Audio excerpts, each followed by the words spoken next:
Wow, thank you. Karen, thank you so much for that slideshow. You'll hear from Nancy's niece, Karen, very soon. But what a fun set of memories, and memories for some of us, but most of those photos were brand new to most of us and were from a part of Nancy's life that I think most people in this room didn't have any experience with, didn't know. So that was really special to see that. Thank you. And that reminds me of just in my time in kind of walking around and talking to people as we were coming in, or as you were coming in, there are so many different sets of people that are here tonight from different eras of Nancy's life, from different sort of segments of her life, just neighbors and family and friends and colleagues. And I think that everybody here and everybody who is with us online on Zoom probably has some really important, deeply rooted, special memories of Nancy. So I'm actually really excited that we're going to bring so many of those things together here this evening, all in one place in this room and on this Zoom. So thank you everyone for being here. Just a couple of housekeeping notes. If I could encourage everyone to please mute your phones. I will do the same, and when the next speaker comes up, make sure that I'm not the one ringing. That would be appreciated. Also, you've got a program that has the lineup of speakers and a beautiful biography of Nancy, a little bit about the Take 5 approach to advocacy. One of the things, there's many words in this program, I'm sure you'll read it all if you haven't already, but one thing that you might notice is that there is some place that it says, the blank piece of paper inside your program is for you to write your memories and either mail back, and there's an address, or leave on a table in the back of the room. There is no blank piece of paper in here. I forgot the blank pieces of paper. They are on my desk at my home. But I'm told that of all the things I could have forgotten, that's probably the best because you all probably have a blank sheet of paper. And so we would invite you, and I'll say this again at the end, but I wanted to make sure not to forget to say it. We do want to invite all of you, again, here and on Zoom, to write down your memories, send it in an email. The email is in your program, and we'll follow up with an email to everybody. And we are going to do our very best. The folks who organize this event are going to try to put together some kind of a memory book from all the folks here that will hopefully ultimately be something that you can hopefully not pay a whole lot of money for, but invite a company to print for you and send it to you so that you can have it as something special to remember Nancy by in the future. So that is our commitment. We will do our very best to do that. I don't know exactly when, but we will. All right, so thank you again. When a few of us started organizing this event many months ago now, probably May-ish, one of the things that we realized really quickly was that how important it would be to honor Nancy's memory in a way that really celebrated her commitment to social justice and the power that everyone, everyday people, have to make a difference. I hope that you've been able to feel that. That is why we had the Take 5 tables outside, and I know that you're going to hear, and I hope that you'll feel more of that from the memories and stories that you'll hear shortly. I think Alison sort of briefly introduced me, but for those of you that I don't know, I am Rachael Myers, and I am a former student of Nancy's and a friend and co-conspirator of Nancy's for many years. And I say co-conspirator, I assume that many of you in this room also count yourselves as co-conspirators. I see a lot of heads nodding.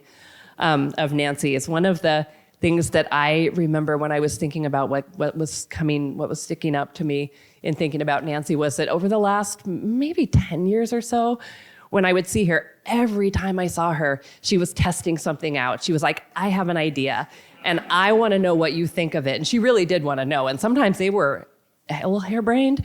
Most of the time, they were like brilliant, but she was coming up with these creative ideas. It was always about like, here's a new way that I think we might be able to get more people involved in voting or in advocating or in understanding why the government matters to us in this society that we live in. And she always had a new way, whether it was like, I had an example. There was one time she really wanted to figure out how to get young people more involved. And so I was not young by that point, so she did not come to me at that point. She used to. and asked me as a young person, what she said was, can you go find some young people? And can you ask them if we did, it was something about community centers. I'm not remembering specifically, but she wanted to have gatherings. It was during COVID. She wanted to have some kind of gatherings outside covered at community centers because she was worried that the pandemic was making it impossible for us to get together and that was undermining people's engagement in the civic society and in advocacy and in voting and in all those things. So I don't remember if we ever followed up with that. I think at some point pretty soon we got immunized or vaccinated and got to go back in person. But she was always trying to come up with what's the next thing? What can we do differently and better to make more people pay attention and get involved in the things that we all agree need to happen to create a better and more just world? I have lost my place. I am also the executive director of the Washington Low-Income Housing Alliance. And that is an organization that advocates. We work to change public policy here in Washington so that everyone can have a safe, affordable place to live. We have not succeeded in that goal yet. But part of the reason that I'm personally so honored and happy to be here and playing this role tonight is because other than my mom, Nancy probably had the greatest influence on my professional journey and my work and commitment to social justice and really everything I've done as an adult in trying to advocate for affordable homes and an end to homelessness and for people to have their needs met. Nancy was a driving force in my journey to get to what I do now. I first met Nancy at the School of Social Work in 1994. Kind of a funny aside, when Alison Eisinger and I were working on a statement sort of recognizing Nancy's passing back in April. I'm going to give Alison credit. She wrote it all. I just gave her a few comments, including the fact that when she said, we've known her for about 20 years, my first thought was, that can't be right. That's a really long time. So I started doing some math, and as it turned out, it was 30 years. And I think that Alison and I both had the same degree of horror. We actually may have taken out the 30-year comment and just thought we don't need to say that because it was a little shocking to how quickly time passes and how many years many of us have had. Alison and I certainly have had to learn from Nancy Amidei. My meeting with Nancy Amidei, I will also say, was probably the thing that kept me at the School of Social Work. When I was in school, I realized pretty quickly that I wasn't sure that I was in the right place. When I was getting ready to start the School of Social Work, my mom had been very excited about me applying and ultimately being accepted into the school. She was a social worker. And one of the reasons for that was because she knew that the school had just brought on, in just a couple of previous years, this incredible advocate who she really, really admired, and she knew from reading her nationally syndicated column, and that was Nancy Amidei. So my mom told me about this amazing person at the UW School of Social Work and how I should go learn from her, and I was gonna do great things and all the things that moms say, but she very specifically told me about Nancy. I went to social work school right out of undergrad, so I was still pretty young, so maybe typical of a young adult. I heard that, I promptly ignored it, I promptly forgot that there was this amazing person, and I just went to start school. And pretty quickly got caught up in trying to navigate a new educational program, and again, a program that I wasn't quite sure was the right fit for me. I remember taking some required classes to learn things like clinical interviewing techniques and other practices that social workers used to help people one-on-one, but that really didn't seem like very necessary for me to change the world, which was what I thought I was doing as a social worker. I remember talking with an instructor about his idea that part of what a social worker's job was to help people learn to live in the world as it exists, flaws and brokenness and all. And I pushed back and said, I don't think that's what I want to do. And he asked a really good question, which was, well, then what world would you have them live in? And he was right. He was right that this was the world that people needed to live in and do their best to survive in and thrive in. But that was a moment to me where I realized that that's not what I wanted to do, that I really, really did want to focus on fixing things that were broken in the world. And I took that to the advisor that the school had assigned to me. And I said, I think I need to leave this program. I don't think this is the right place for me. And I really now wish that I could remember who this advisor was so that I could thank her for suggesting that I go and talk to Nancy Amidei before I made a rash decision and left the school.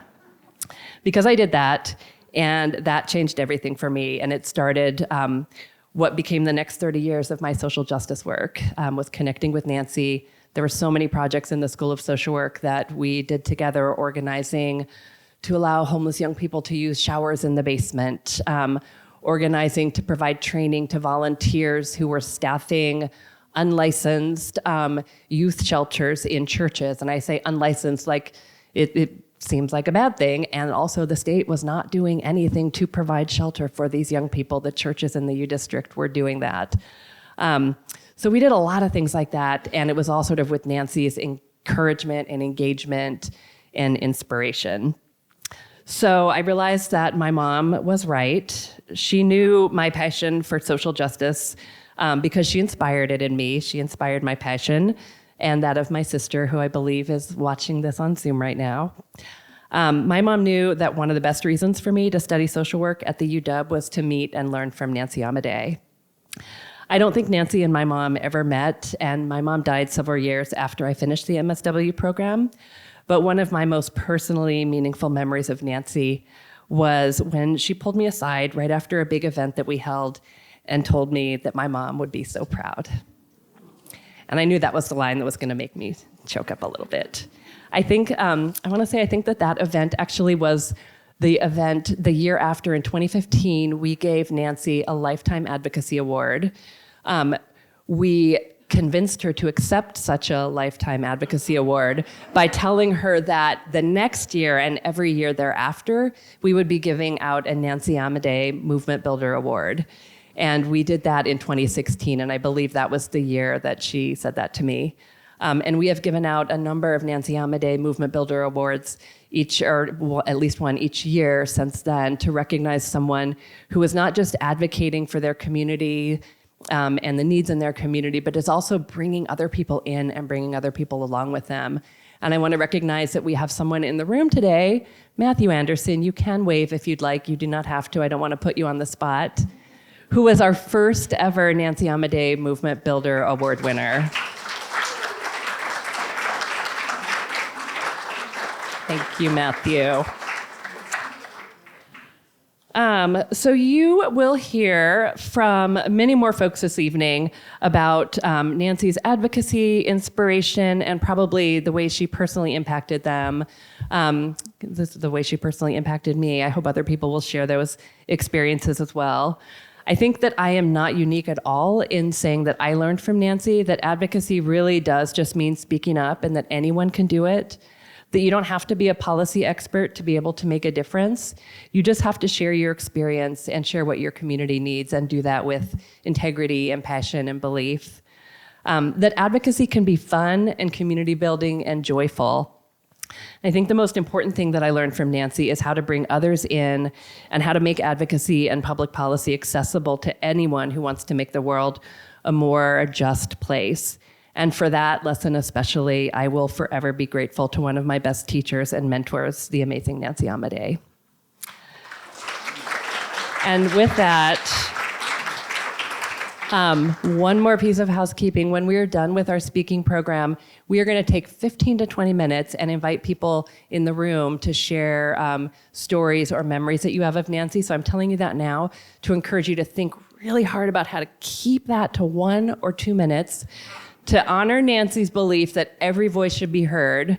So we're going to try to get through as many people as we can in that 15 or 20 minutes. So if you'd like to share a story, we welcome you, and that will happen at the end of the program. With that, I would like to invite Karen Drozda, Nancy's niece, to come up with other family members as well.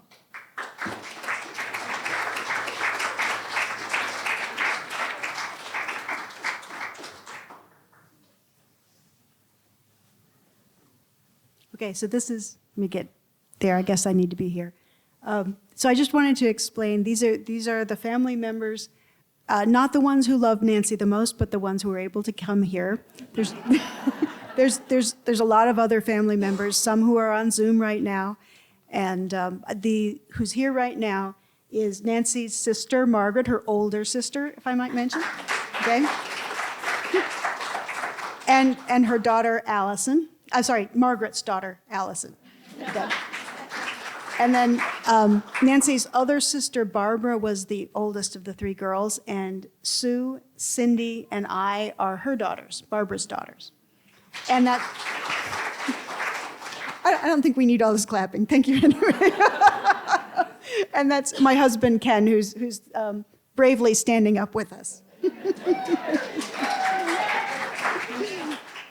And I guess before I start onto memories and things like that, I just want to say that to thank the organizers of this event who've put so much time into making it a success: Alison Eisinger, Shelby Mooney, Arden Hellman, and Rachael Myers, who just so movingly told all of her thoughts.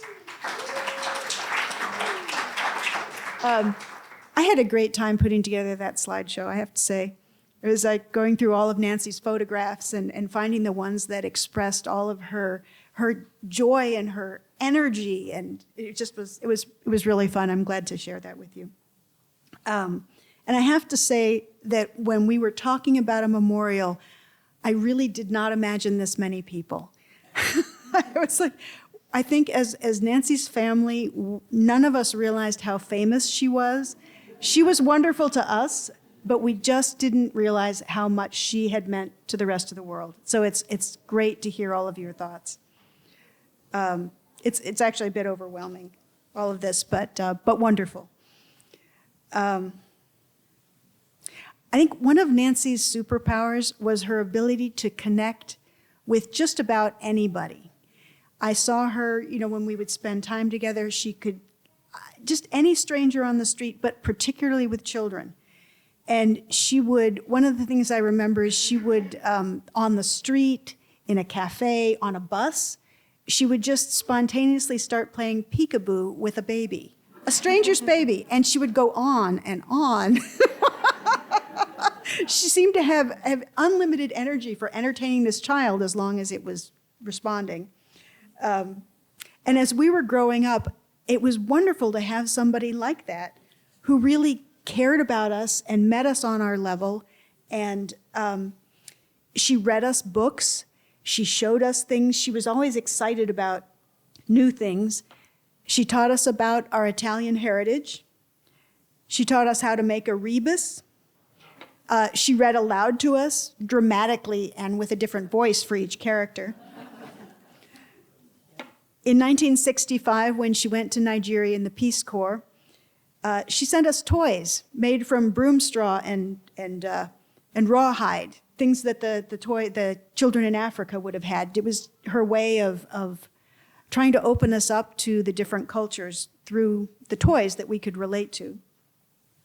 And on her trip around the world in 1973, now that's 10 years later, more or less, and we're older, so she sent us postcards with exotic stamps from countries that we really hadn't thought very much about, if we had heard the names. But it was wonderful and mind-expanding. She was optimistic, enthusiastic, fearless, and unconventional. And as you know, she loved to tell stories. I love to tell stories too. What you may not know is that she had a secret passion of writing really bad poetry. This is one of those things. So in the Nancy Amidei tradition of reading aloud, I'm going to share a poem from 1992. Yes, I am. The year that she moved to Seattle. Okay. It's titled Christmas Thoughts, Seattle Style. Raise your cups and join the chorus. Save the owl and old-growth forests. Don your Birkenstocks and slickers. Walking's nice, but bikes are quickers. Learn to love espresso, latte, groove on sushi, deep six pate. When it rains, withhold all doubt, soon you'll see the mountains out. Slow your pace and greet your neighbors. Wait for street lights, do small favors. So, dear friends, come to visit. This fine place, you shouldn't miss it. Meanwhile, ring the new year in and celebrate the demo's win. Merry Christmas from the upper northwest corner. And so just to explain, 1992, that demo's win was Bill Clinton's election as president. So she was very happy about that. So I've tried to be short here and share a little memory. I'd love to hear the political stuff, but I wanted to share some things that were not political. And thank you for listening. I'm going to pass the mic to Nancy Hooyman, who's Dean Emerita at the UW School of Social Work. And she was the one responsible for bringing Nancy to the UW. And Nancy Hooyman, there she is.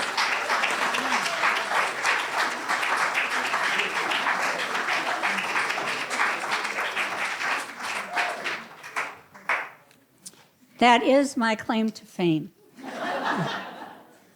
I'm honored to join all of you in celebrating our colleague, our friend, our neighbor, our mentor, and our loved one, Nancy Amidei.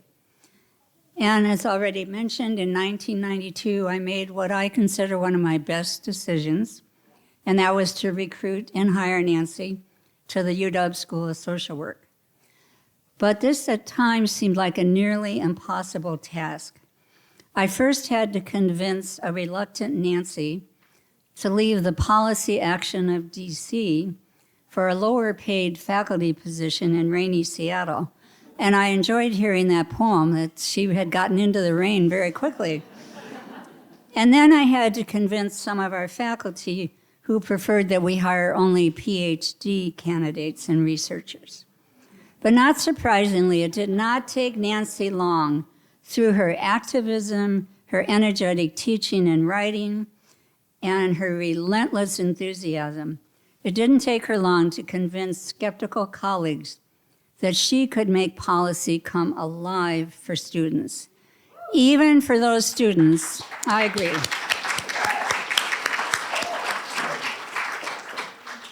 Even for those students whose claimed they had absolutely no interest in policy and they would never use it, and then some of you are here today using it. It was a hiring decision that readily reverberated throughout the community, changing the lives of countless students, social workers, and most importantly, those marginalized by our society. With her unwavering belief that everyone has a voice, she pushed us, often cajoling us with chocolates and her campaign buttons and her infectious humor, to put our school's beautifully written social justice mission statement into action. Anyone who encountered Nancy at a meeting, in the school's hallways, or on the Ave experienced social justice in action through her. And you would leave with a clear direction of at least 3 actions that you could take. Remember the magical 3, to bring about change related to poverty or homelessness or hunger or other issues over the years.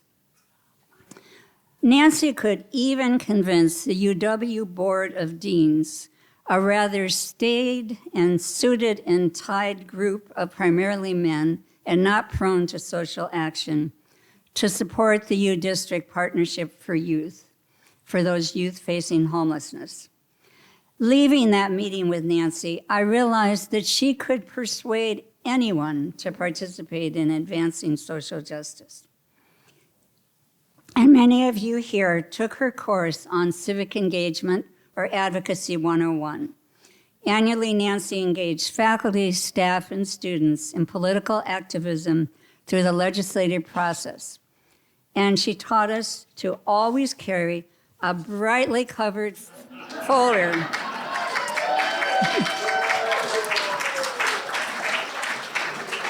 visibly displaying our issue or cause that we were fighting for. And if she were here today, I'm sure she would be having this as one of the things she's fighting for. And now, 43 years after Nancy joined our faculty and our wider community, Our world is less bright without her smile and twinkle in her eye.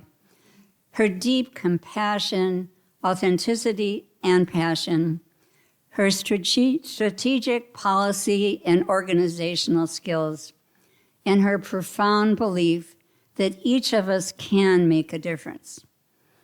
The best way that we can keep that light going and honoring her in these unsettling times is, in her words, to be, and I quote, addicted to democracy, which is how she described herself when she received the UW's 2008 Outstanding Public Service Award. She talked about her father's effect on her, and someone had asked her, did she ever lose hope? And she said, no, I'm addicted to democracy. I'm sure if she were here today, she would say to us, speak up, show up, stand up, and stay engaged. Thank you.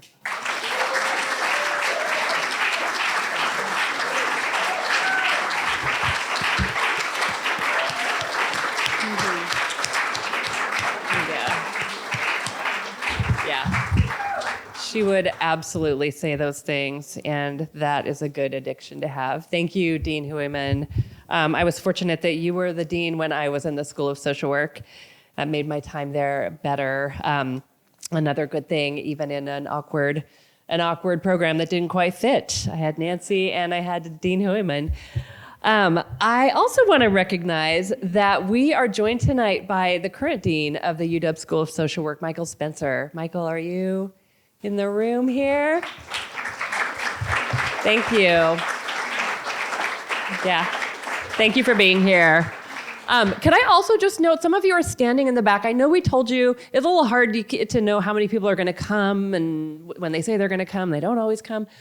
We have a lot of empty seats, so anybody who is standing who would like to sit, please don't feel like you have to leave seats empty at this point. Please do feel free to sit down if you'd like to. I am next going to welcome Diana Pearce, a longtime friend and colleague of Nancy's. Come on up, Diana. And a senior lecturer emerita from the UW School of Social Work as well.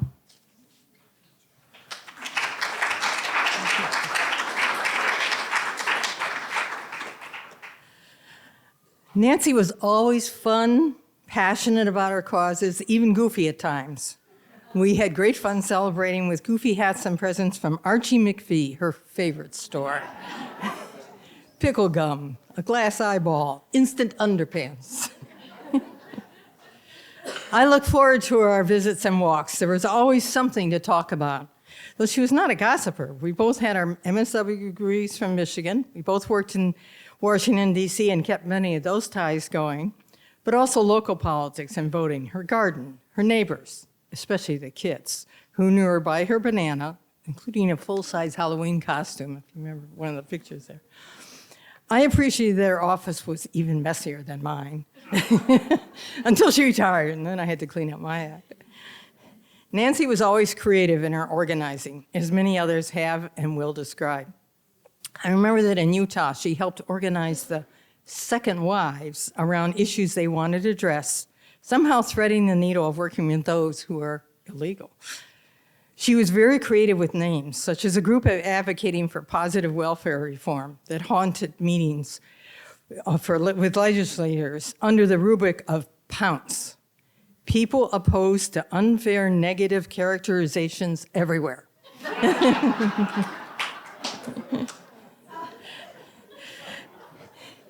Nancy was always up for a challenge. One time when she was serving in the Peace Corps in Nigeria, she was told that the hospital was in need of blood, but people were afraid to give blood. She gave blood all through her life.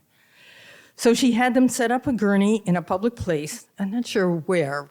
We talked to different people, and nobody remembers exactly where, but it was a big public place with her students and the nuns watching silently as they drew her blood. And then she got up and walked away with no problem, to the relief of her audience, and led others to donate blood. I will end with a story from her civil rights activism. In 1963, when Nancy was a senior at Loyola University in Chicago, she spearheaded a civil rights protest. The university occupied the first 12 floors of Lewis Tower. On the 17th floor was the Illinois Catholic Women's Club. run by Mrs. Lewis, widow of the benefactor of the tower. The club included a swimming pool. Women students were welcome if they were white. Nancy and Mickey Lerner, a black student, sought to go swimming there. Nancy was welcome, but Mickey was not. This led to, make a long story short, student demonstrations joined by 7 nuns in their black habits. Remember the black habits the nuns wore? Which made the front pages of all 4 Chicago newspapers. After months of pressure, Mrs. Lewis finally gave in, though not without noting how disappointed she was in the nuns and presumably the students.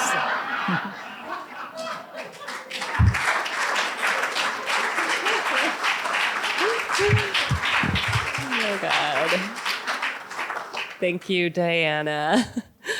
I would like to now invite up John Gould and Paola Maranan, who are, again, longtime friends and colleagues of Nancy, would probably call themselves co-conspirators, and are both working, doing amazing things now. But I think my knowledge of them, and I think most of their work with Nancy, came from when they were leadership at the Children's Alliance. Thank you for being here.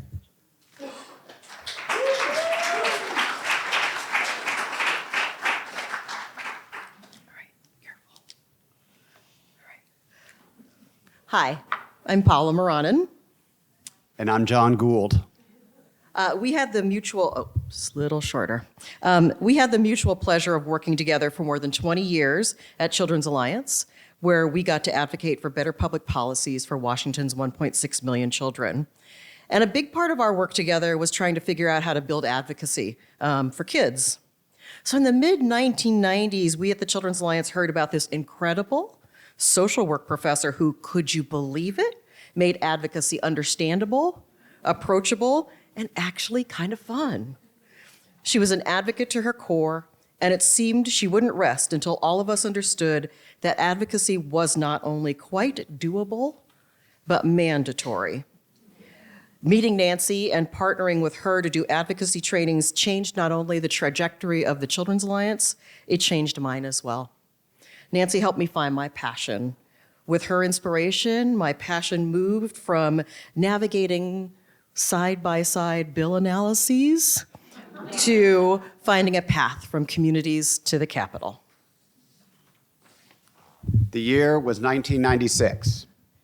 The location was Whidbey Island, and the event was the first ever advocacy camp. The Children's Alliance's advocacy camp, now named Camp Amidei. Woo!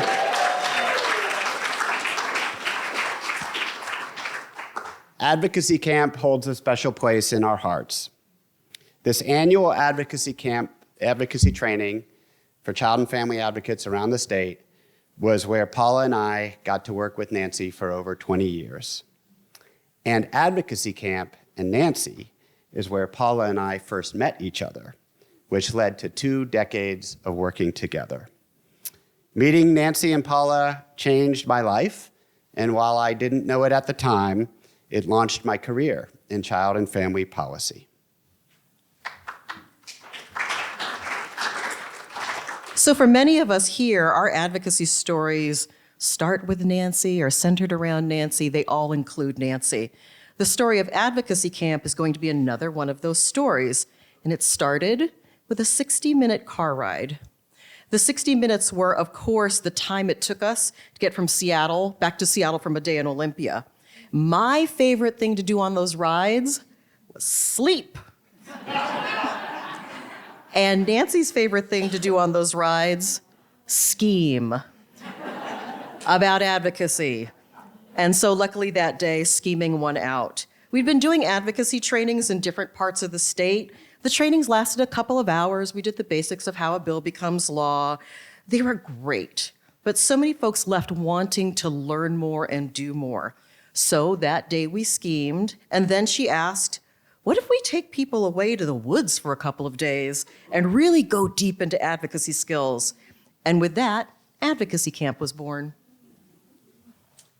Advocacy Camp became part of an ecosystem of advocacy trainings that Nancy built and curated over her career. Nancy literally contributed to hundreds of trainings of thousands of people here in Washington State and around the nation. She was a co-conspirator. She was an architect. She was a trainer. She was a storyteller. This is what earned Nancy the title, the state's biggest cheerleader for democracy. Give a wave if you ever attended an advocacy training with Nancy Amidei. Woo! These trainings helped to grow and skill up thousands of advocates around the state and country. Nancy would go wherever she was asked and whenever she was asked. She would train anyone, anywhere, community centers, nonprofit offices, places of worship, and everybody was welcome. Later in her career, Nancy adopted the train the trainer approach to expand the reach of advocacy trainings. She was the first person to pull us together after every training, asking what went well and what could we do better. Doing advocacy trainings with Nancy was a lot like Nancy, a little corny and very fun. So if you think of all the skits and talent shows you would do at a regular sleepaway camp, make them about how a bill becomes law. If you ever had an advocacy training with Nancy, and there were so many in the room who raised their hands, the heart and highlight of advocacy camp each year, you probably remember some of her greatest hits. So if you go into a legislative building and they tell you you can't have a sign, don't worry about it. You have your folder with a very big sticker. And you carry this. Do you need to remember the phone number for the legislative hotline? Never fear. Nancy handed out these phones to everyone with the number written on it. And she loved the fact that when one of her classes, they finally told her, we don't use phones like that anymore. So she created a flip phone. And we made a little flip phone for it. And then if you ever forgot your power as a constituent, she would tell you a story about the server who handed out the butter.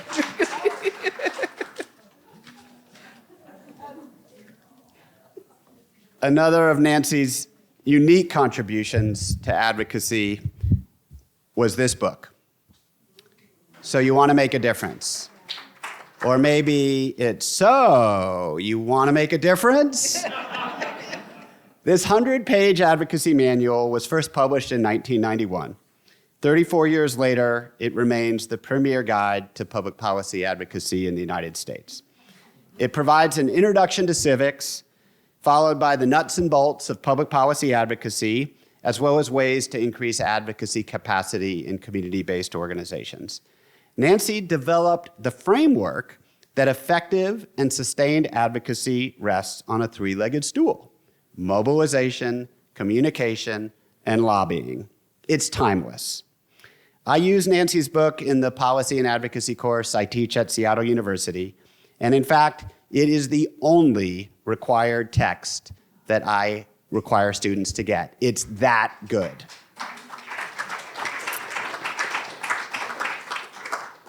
As has been said here before, the genius of this book and of Nancy is to make advocacy accessible. Nancy knew that we all have advocacy within us. Anytime we speak up, voice an opinion, set a boundary, we're flexing our innate inner activist. Nancy connected the dots between the courageous actions that people take every day and the actions that we need to take to influence policy. By simplifying public policy advocacy, she made advocacy accessible and fun. Her book and her life's work gave us the blueprint for how to apply people-powered advocacy in civic settings, in city councils, in state legislatures, and in the halls of Congress.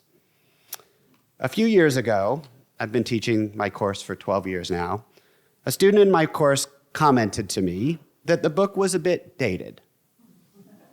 Okay, factually correct. So I asked the student to elaborate. I said, tell me more. And the student said, well, it was kind of written before the digital age, so is it really still relevant? Made me think.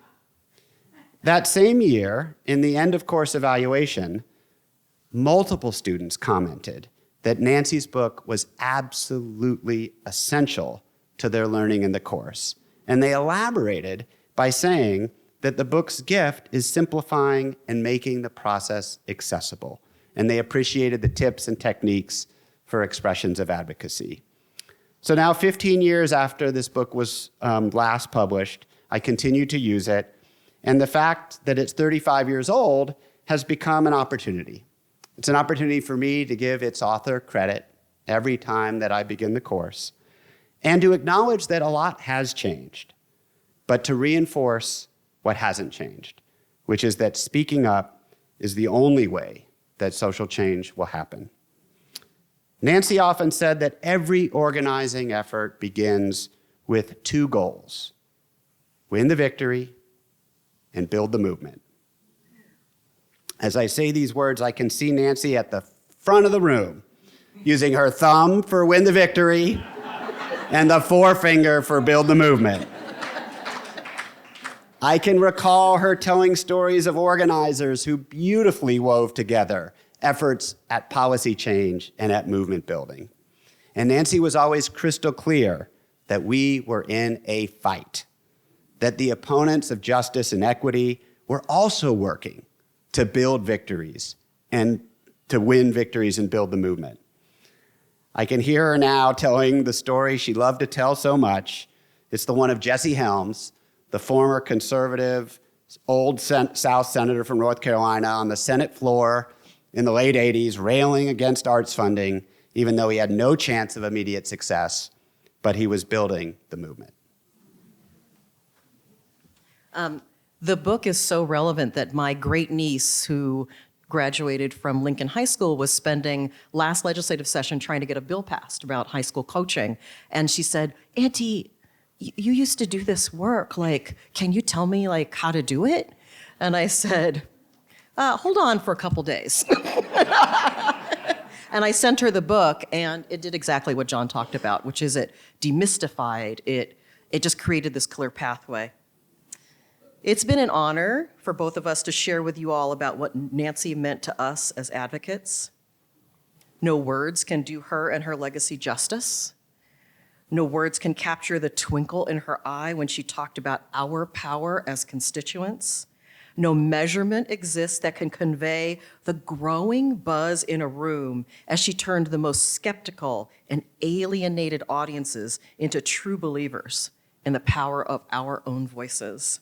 Nancy, you are missed, and you will always have our gratitude for this deep legacy of joy and power and possibility that you gave us.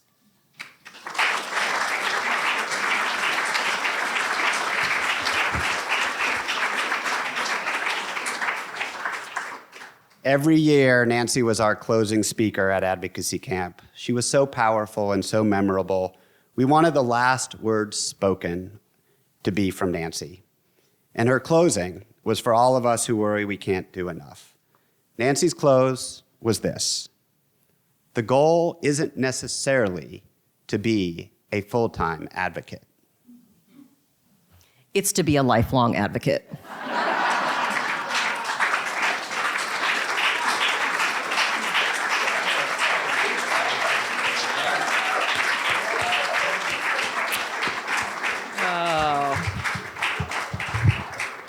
Paola and John, thank you so much for those memories. That was beautiful. That was so nice. I really liked those old school phones. I was a little sad when they turned into flip phones. Yeah. If anybody's got extra of those, I would take one. I also want to note, if you haven't made it out to Skitch's table, the Seattle-King County Coalition on Homelessness, they have taken it a step farther from flip phones, and they now have smartphones with the legislative hotline. Alison is holding one up. Yeah. Still want one of those old school rotary phones myself. Thank you. I am going to invite up our next and our last speaker in the program, Alison Eisinger, the Executive Director of the Seattle-King County Coalition on Homelessness.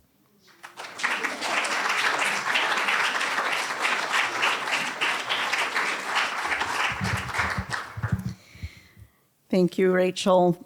In case you haven't had a chance to take action, both the Housing Alliance and the Coalition on Homelessness invite you to free the housing money now.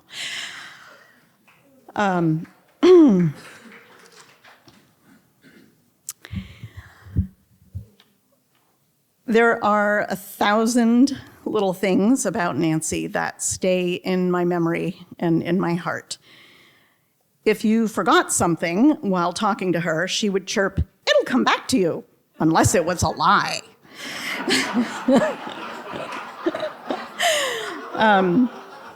Which is apparently something her mother used to say. Even as her own memory grew spottier, she could share a laugh about this. I also met Nancy at the School of Social Work during my first week of classes. She taught policy advocacy, and that sounded intriguing, although I wasn't sure what it was. I already had a full course load, so I stopped into her office hours. We had a great conversation. I talked to her about my work with homeless kids and families in New York City and my work here in Seattle with the public health department. I could feel a real kindred spirit. It was a wonderful conversation. And then I popped the big question, would it be okay for me to audit your class? And she smiled sweetly and said, no. Nobody audits my class. The whole point is that you have to do the work to learn this stuff, and that's what the class is about. So I took all 3 quarters. It is truly an honor to have known Nancy for over 3 decades, as Rachel figured out, as a teacher and a mentor, a neighbor, and a friend.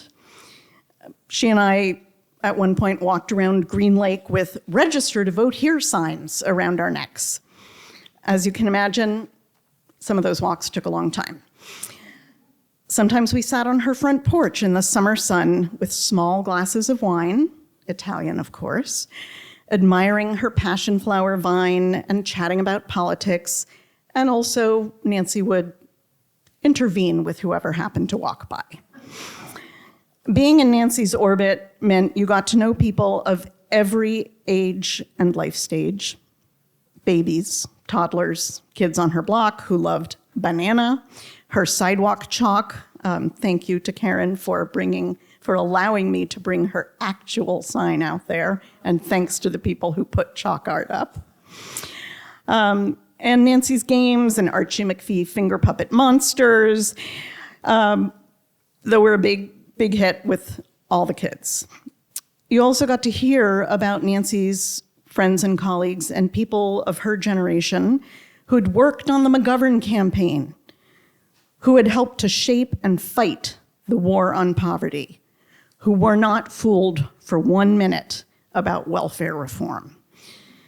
Nancy's circle included people at FRAC and at OMB Watch, the people who called out the Reagan administration's proposal to count ketchup as a vegetable, senators, members of Congress, a New York Times columnist, NPR commentators, and returned Peace Corps volunteers who led lives of true public service.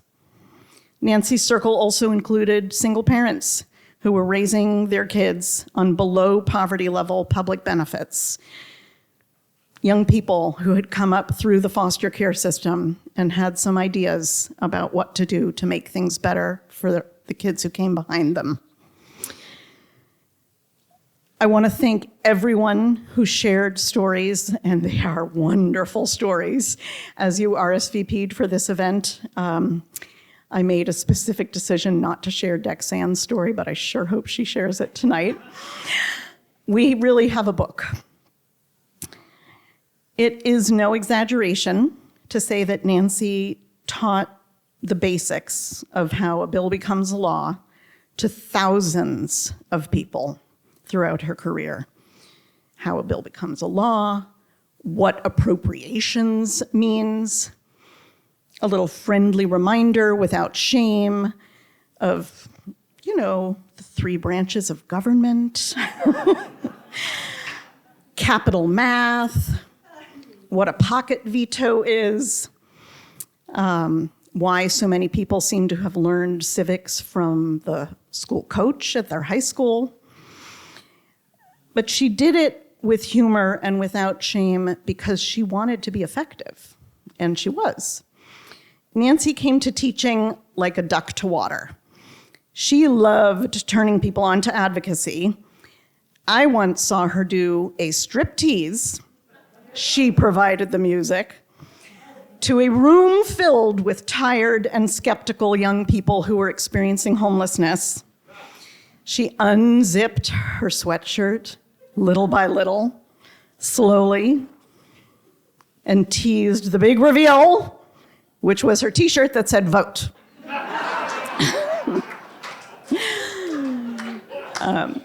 By the end, she had them eating out of her hand.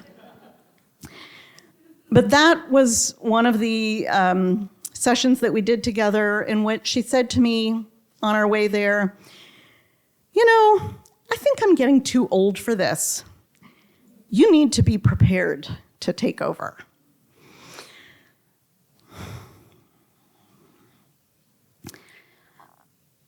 That was unthinkable, frankly. Somebody with the level of energy and enthusiasm that Nancy had till the very end of her life was, really not someone you could imagine not being there. But as in many things, Nancy was right, and she gave Rachel and me and other people a heads up and kind of her vote of confidence. Nancy told us that we would need to carry on. And with the onset of the COVID pandemic, she really did stop accepting invitations to present things. She referred people to others who taught advocacy and who could step in and build on what she has taught all of us. And she left us so much to work with. As everyone here has said, Nancy made the work of democracy easy, fun, and integrated into daily life. Her favorite definition was a phrase that thousands of us have memorized and take to heart. Advocacy just means speaking up. She reminded us of the power we have as neighbors, as constituents, and as voters. And she would always note that if you weren't eligible to vote due to age or your place of birth, you too had ways to influence and inform and to speak up. She watched with delight as the Washington State Legislature changed to include more and more women, more people of color, and if not exactly more young people, then at least some people who weren't retired. She did share simple tools to help us speak up, stand up, show up, and work together for the common good through all levels of government. I say simple tools, but they were deceptively simple, as you heard from John and Paola. They're the framework for doing so much. Understand your audience. Practice your message in a 3-minute version, a 1-minute version, a 30-second version. Do your homework about elected officials, and always, always be nice to the staff.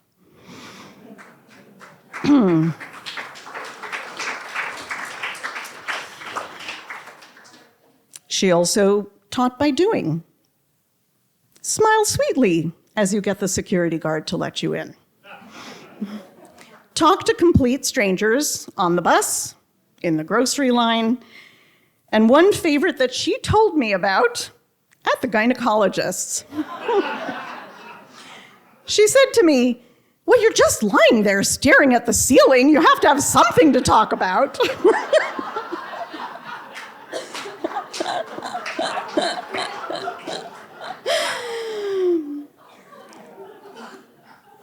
one thing that did keep coming into my mind as Rachel, Arden, Shelby, and many others were planning tonight was that Nancy would really not have wanted to be the center of attention for this long.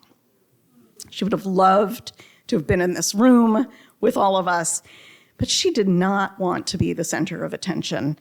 And I really thought about that as I thought about the lessons for us in this time when our federal government is attacking us, when we are watching institutions be corrupted and taken apart, and when we need to use everything Nancy taught us to protect democracy. Yes, Nancy inspired everyday people to see ourselves as essential actors, as necessary to democracy. Something that she would not want us to forget is this. It is not enough to make the phone call or send the message. You have to help others do the same.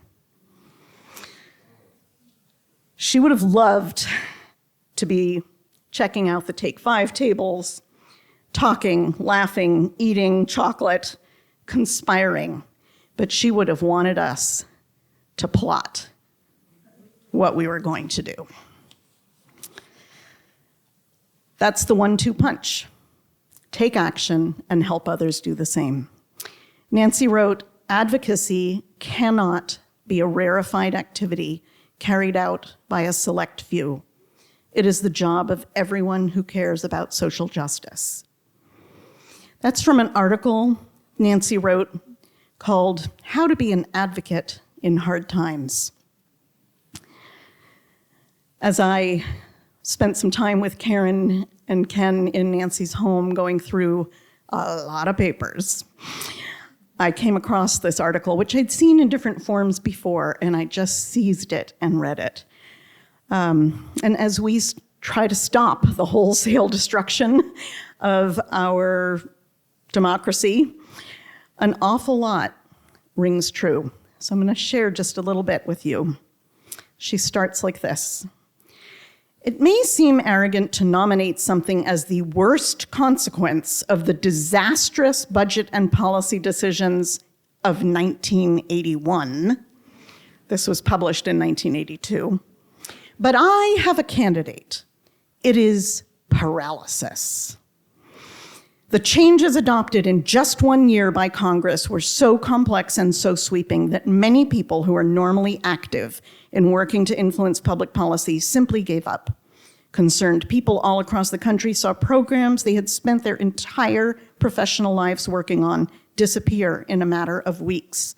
Fights they had won 20 years ago were suddenly having to be fought again. They talked of feeling overwhelmed, of being so depressed they could not decide where to start, of feeling that what was happening was too big for any individual to tackle.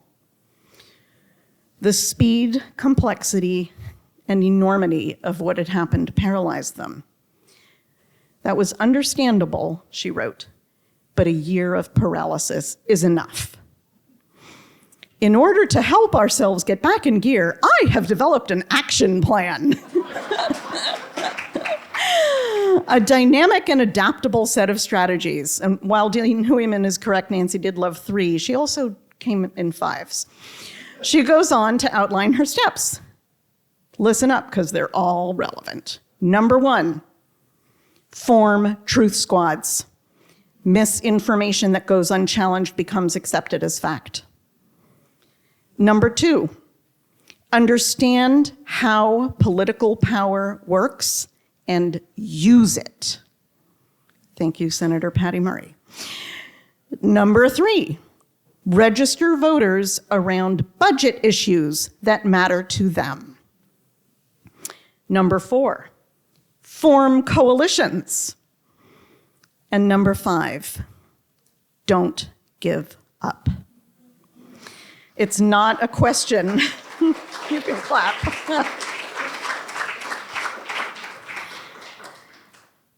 She concluded, "It's not a question of whether we should try to do something in a politically bad time. The question is, how can we not try? In times like these, doing nothing is a political act. The action plan for advocates is one way to stop talking about how terrible things are and begin to act now to make them better. And that is our task. Nancy's lessons, her exhortations could not be more clear. Be strategic and don't give up. There's really only one way to close, and that's with Nancy herself. Brooks, this is your cue coming up here. Like Dean Nancy Hooyman, once upon a time, I made a good decision. For years, Nancy collaborated with the Coalition on Homelessness to teach workshops that integrated civics with policy advocacy at the city, county, and state and federal levels related to housing and homelessness. Together, Nancy and I led close to 100 of these sessions. I never tired of seeing her engage participants or make people laugh as they learned to do democracy. My good decision was that somewhere I found a professional videographer and some money to pay this person, and we recorded Nancy teaching a workshop with us. So here is Nancy at one of our Housing Justice Advocacy 101 workshops, getting people to understand power, our individual and collective power. So the last story is why we know this stuff works. And I did not make it up. I learned about it in a book, a biography of Tip O'Neill, who was a longtime Speaker of the United States House of Representatives from Massachusetts. And in the book, he tells the story, which he calls a classic. Once upon a time, there was a fellow who was newly elected to the United States Congress, the Senate. And it kind of went to his head. So the first time he was invited to a fancy luncheon, he showed up early because he thought everybody was going to come early just to see him. Well, of course, nobody did. So he's sitting in this fancy hotel banquet hall, and there's nobody else there except for the waitress. And the waitress is doing her job. And because this is a fancy meal, nobody shares anything, right? And she's going methodically around to put out the butter. So every time she sees one of those little butter plates, she puts one pat of butter, one plate, one pat of butter, one plate, one pat of butter. She goes methodically around, and before long, she gets to him, and he says, excuse me, I really like butter. Think I could, have another pat of butter? And she said, sorry, sir, we treat everyone the same. One plate gets one pat of butter. And she went right on to the next table. He was miffed, and that's the polite version. He thought about this for a minute. There's still nobody in the place. He gets up and he follows her over to the other table. He says, excuse me, maybe you don't know who I am. I'm a United States Senator. And she said, maybe you don't know who I am. I'm the one that gives out the butter. Now, I tell you that because votes are like butter, and you are the ones that give out the butter. You have something that every candidate and every elected wants. They want your butter. And when you walk in and you say, hi, I'm Nancy. I live in your district. Butter. I'm part of a group in the district called the U District Conversation on Homelessness, and we can reach out to about 500 people on our email list. Butter, butter. And I'm also a member of the Washington Low Income Housing Alliance, which has thousands of members across the state, and in fact has members in every legislative district in the state. Mm-hmm. You just caused a cholesterol hit. You want to do that. So when you can, take advantage of the fact that you are voters, right? If you're not a citizen and you're not a voter, don't lie. But do say that you're from the district, because they know that someday you'll be a voter. Okay, so never forget, you got the butter, you got the butter, you got the butter, you got the butter. Is that a good note to end on? Yes. Yes, go use it.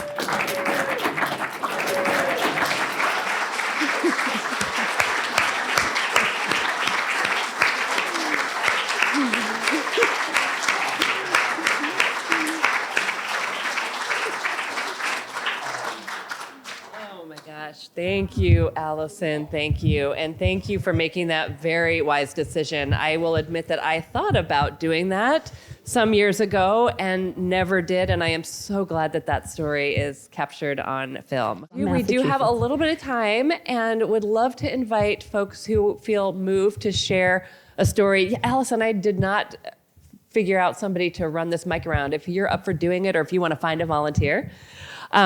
Who would like to say a few words? And again, I'm going to encourage everybody to keep their comments to 1 to 2 minutes. Okay. And I don't know your name, but Alison right there? Oh, wait, we've got a first story here. We've got... Oh, We'll come back? Yeah. Okay.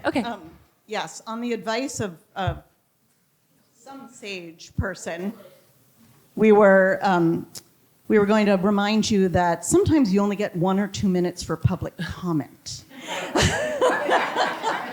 Yep. Hi, everybody. My name is Cheryl Brush, and I work for the Seattle Police Department as a community service officer. So I got to know Rachel, and I got to know Nancy when we worked on the Partnership for Youth together. And we stayed in touch over the years. The Community Service Officers Program was shut down by Chief Kurlikowski at one point after 30 years. And all I can say is from 2003 to 2019, Nancy would show up at the office that I worked at City Hall and say, what are we going to do about getting those CSOs back? And believe it or not, in 2019, the CSO program was restarted with her help, with our help, and she helped make that happen. So thank you, Nancy. Yeah. Cheryl, thank you. Cheryl, so good to see you. I didn't recognize you from there.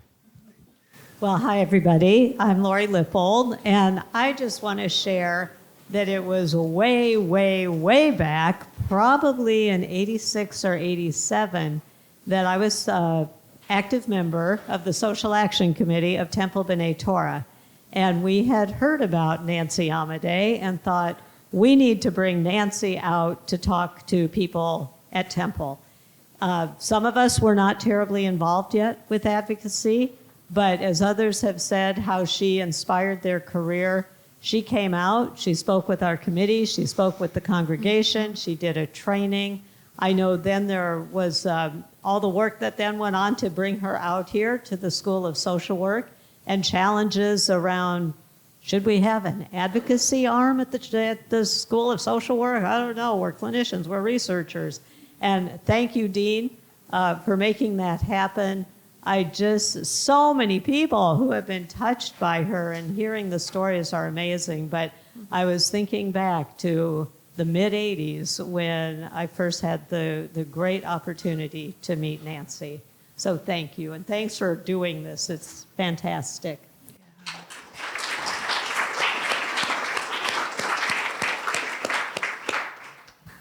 So I am not a social worker. I'm an engineer. And I met Nancy through my friend Midge, who's here today.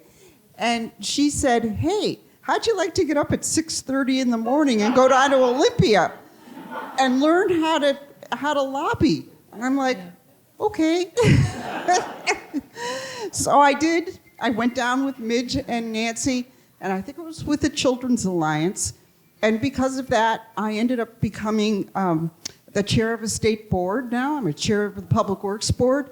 And I know how easy it is to talk to people in the legislature and tell them why you think what we're doing is a good idea and what we do and why the people of the state of Washington need it. So I advocate for building infrastructure that you need so you can have housing. And such a needed thing. So thank you, Nancy, and thank you, Midge, for getting me up so early in the morning.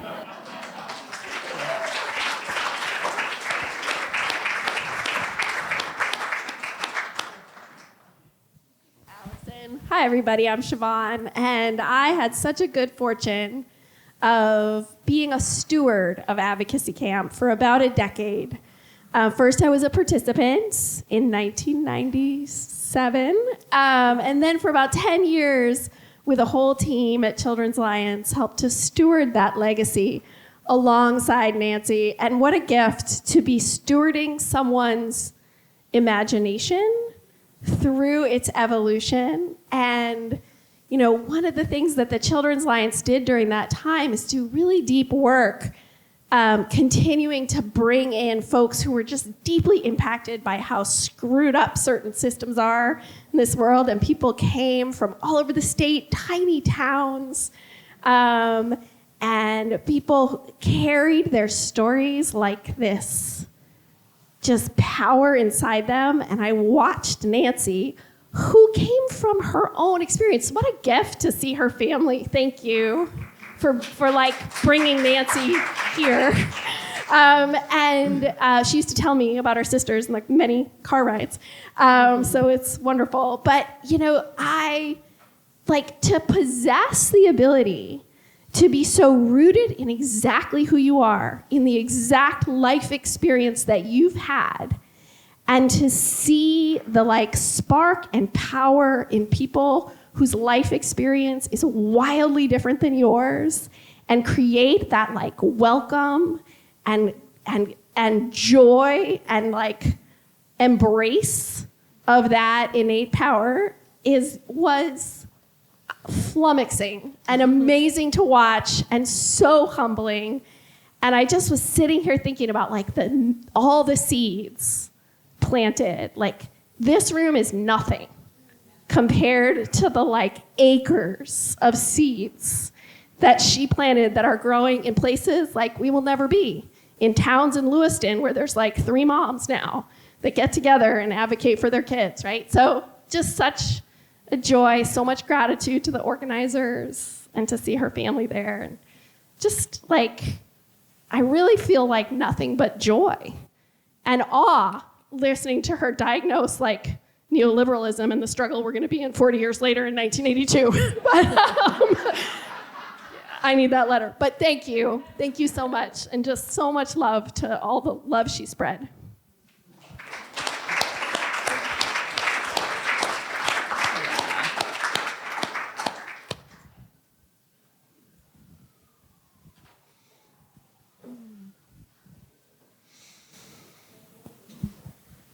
Hi, I'm Christina, and one of my favorite tips from Nancy that I would always quote all the time, I mean, it's not quite it being at the gynecologist, but you know, how she would say that if you are sitting on the bus, sit a couple seats away from a friend and talk really loudly, like, hey, did you hear what Congress did today? And your friends say exaggeratedly, no, tell me more.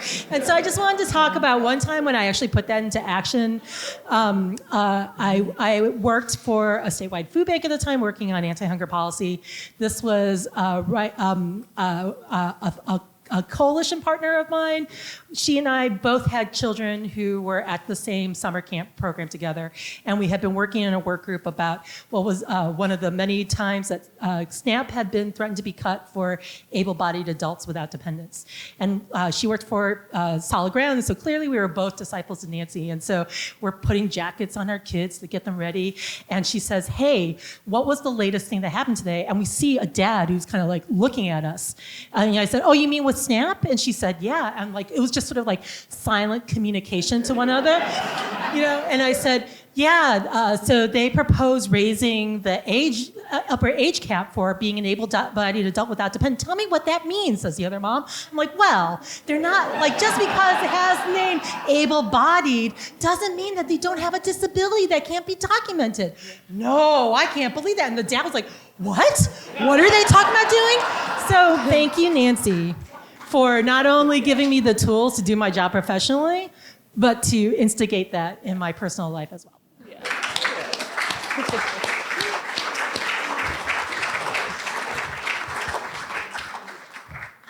I'm Claire Lane. It's only fitting that I follow Christina because we are both not only disciples of Nancy, we worked together for a long, long time on hunger work.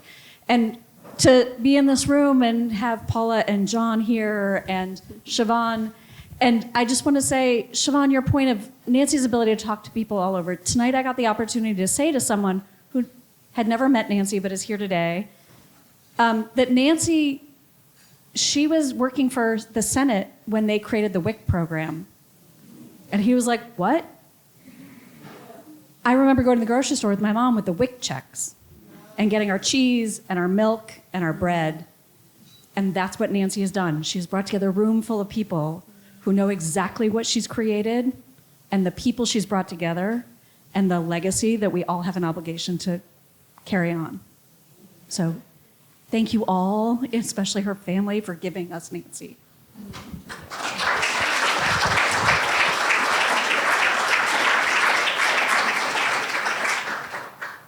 I, too, am not a social worker. I'm a physician assistant, and Charlotte and I taught a class on homelessness to the whole university that was attended by retired professors, people working at Harborview, students, undergraduates or graduates, totally interested in this topic. And every year we had Nancy come and speak. And one of the most moving stories that she told, because she had many stories, but it was about thinking bigger. And she said, you know, recently last year, I was asked to help people who had been released from prison get food stamps. She said, I didn't know anything about that. I didn't know that they didn't have food stamps. I didn't know that they weren't allowed to have food stamps. But every time you encounter some new problem like that, you learn and you expand your thing, like what you said about her. She could talk to anybody. And she took this on and they won. And they now have food stamps, which they really need. It was just wonderful to watch her with the students from all the different ages. And also just everything she does.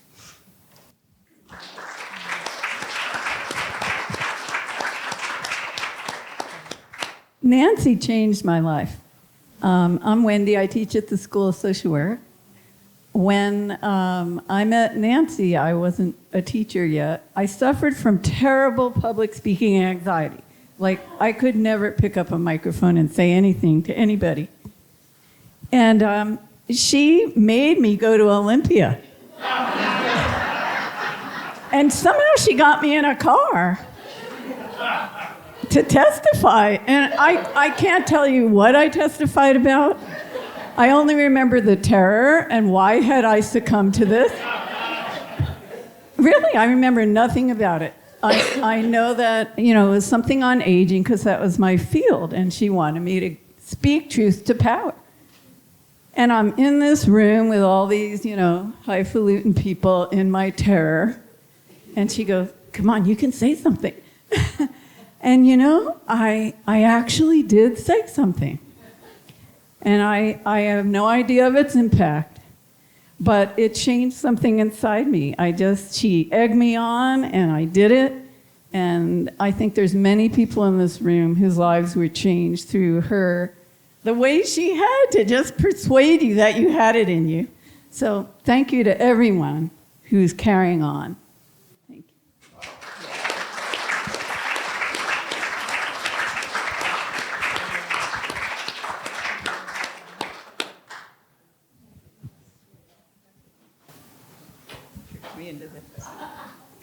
So my name is Dexanne Clowen. I worked for Nancy almost 50 years ago in Department of Health, Education, and Welfare, as it was in those days. And you've heard her advocating in a bus, advocating in the OBGYN's office. She never missed an opportunity, and sometimes at great personal cost. So she played on a softball team on Capitol Hill. All the congressional offices had softball teams, and she played on Joe Califano's softball team and ended up getting hit in the face by a baseball that broke her nose.